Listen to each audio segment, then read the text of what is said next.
प्रभु यीशु मसीह के सामर्थी नाम में आप सबों को जय मसीह की। आज के मनन का भाग हमने लिया है दूसरा तिमुथियुस अध्याय 3 उसकी 16 और 17वीं आयत पर लिखा है। सेकंड तिमुथियुस चैप्टर 3 वर्स 16 एंड 17 लिखा है, संपूर्ण पवित्र शास्त्र परमेश्वर की प्रेरणा से रचा गया है और उपदेश और समझाने और सुधारने और धार्मिकता की शिक्षा के लिए लाभदायक है, ताकि परमेश्वर का जन सिद्ध बने और हर एक भले काम के लिए तत्पर हो जाए। अजीजों, परमेश्वर के वचन में आप और मैं पढ़ते हैं कि प्रभु का वचन आपको मुझे समझाता है किस तरीके से आप और मैं बुराई के मध्य में भलाई के काम को कर सकते हैं। प्रभु का वचन आपको मुझे समझाता है किस तरीके से आप और मैं जब भले काम को करते हैं तो परमेश्वर आपको मुझे अनुग्रह देता है भक्ति में एक चरित्र को उभारने के लिए। और ये परमेश्वर की इच्छा है कि हर व्यक्ति इस तरीके से काम करे, हर व्यक्ति परमेश्वर के साथ एक गहरे रिश्ते को इस तरीके से बनाने वाला हो। अजीजों, जब आज आप और मैं जिस दुनिया में आप और मैं रहते हैं, वहां पर जब आप और मैं देखते समय लोग कर्म कांड करना चाहते हैं, लोग अध्यात्म में बढ़ना चाहते हैं, लेकिन भले काम से उनका कोई लेना देना नहीं है। ना जाने ऐसे कितने लोगों को मैं जानता हूं। कई बार जब लोगों की दुकानों में जाता हूं, भजन चल रहे होते हैं, जिस ईश्वर को मानते हैं उसकी इबादत के वहां गीत लगे होते हैं, भजन लगे होते हैं सुबह से शाम तक।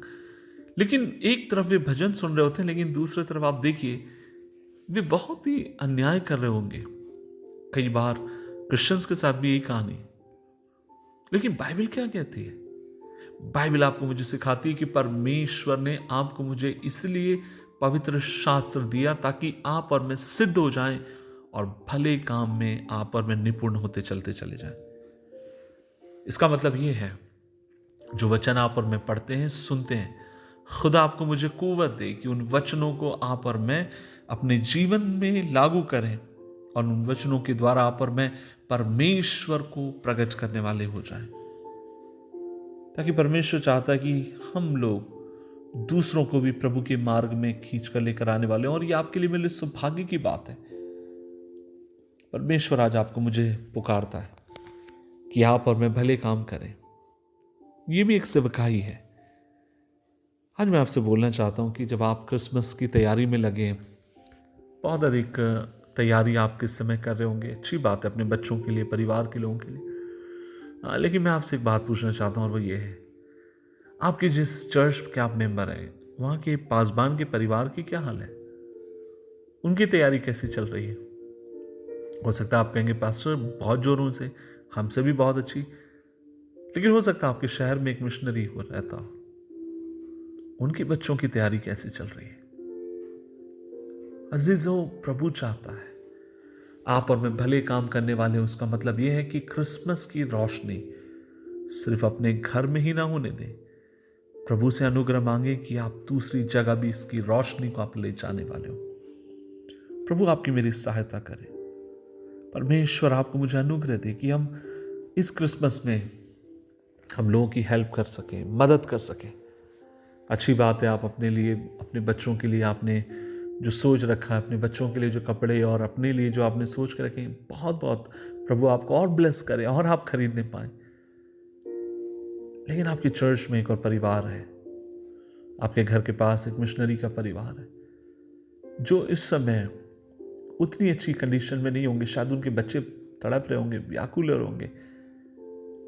लेकिन मैं आपसे कहना चाहता हूं कि प्रभु आपको अनुग्रह दे ताकि आप ऐसों की सुधि ले सके। काफी साल पहले की बात है, जब मैं चर्च का पास्टर था। उन दिनों में मेरा विवाह नहीं हुआ था और मैं चर्च का पास्टर था। एक अच्छी चर्च थी कानपुर में। और एक दिन की बात है, क्रिसमस के एक दिन एक परिवार मेरे पास आता और वो मुझे बड़ा सा केक देकर गए। उन दिनों में मैं था और मेरे साथ एक जवान भाई रह रहा था। और उस बड़े केक को देकर वो चले गए, कहने लगे पास्टर जी आपके लिए। और मैं इसको जब देख रहा हूँ, मैंने सोचा इतने बड़े केक को मैं कैसे खा पाऊंगा, क्योंकि मैं पास्टर था और यूपी में एक बड़ा रिवाज है कि लोग वहाँ बहुत केक बनाते हैं क्रिसमस में, और तमाम प्रकार के लोग केक और नया नया क्या क्या देकर जा रहे हैं। लेकिन जब उस बड़े बेकरी के केक को मैंने देखा, मैं प्रभु से पूछने लगा, प्रभु ये तो वेस्ट हो जाएगा, क्या करूं? और तब मुझे याद आया कि हमारी चर्च में एक विधवा बहन है जिसका पति मर चुका है, जिसके पास 4 बेटियां हैं। और मुझे याद है कि मैं स्कूटर अपनी लेता हूँ, उससे मेरे पास स्कूटर थी, और तुरंत मैं उस घर में गया। जब मैं उस घर में पहुंचता हूँ, मैं देखता हूँ उस घर के दरवाजे बंद थे। वो बहन अपने बच्चों के साथ घर में बैठी हुई, और तब मालूम पड़ा कि वो इतने अभाव में थी कि उस दिन उसे मालूम ही नहीं था कि वो घर में खाना बना पाएगी, नहीं बना पाएगी। और जैसे ही मैंने उसे केक दिया, उसकी आंखों में आंसू, उसके बच्चों की आंखों में आंसू। मैं आपसे बोलना चाहता हूं, वो क्रिसमस में आज तक हमेशा मेरी जिंदगी के सबसे सुंदर क्रिसमस में से एक सुंदर क्रिसमस था। क्या है क्रिसमस? प्रभु आपका अनुग्रह दे, आप औरों की मदद करें ताकि वे भी मसीह की पहचान को देखें। आप औरों की सहायता करें, अपने हाथों को बढ़ाएं। खुदा आपको बरकत दे। दुआ करें। प्रभु जी, धन्यवाद देते हैं इस दिन के लिए, और हमारी तुझसे प्रार्थना है कि आज तेरा हाथ हम पर हो। हमें अनुग्रह दे प्रभु जी। हम बहुत बड़ी बड़ी बातें मसीहत में करते हैं, लेकिन होने दे प्रभु जी, बड़ी बातों से बढ़कर हम जिंदगी जीने वाले हो। अपनी जिंदगियों के द्वारा, भले कामों के द्वारा प्रभु हम तेरी नाम को महिमा दें और औरों के जीवन में प्रभाव डालें। यीशु मसीह के नाम से मांगते हैं, आमीन, आमीन, आमीन।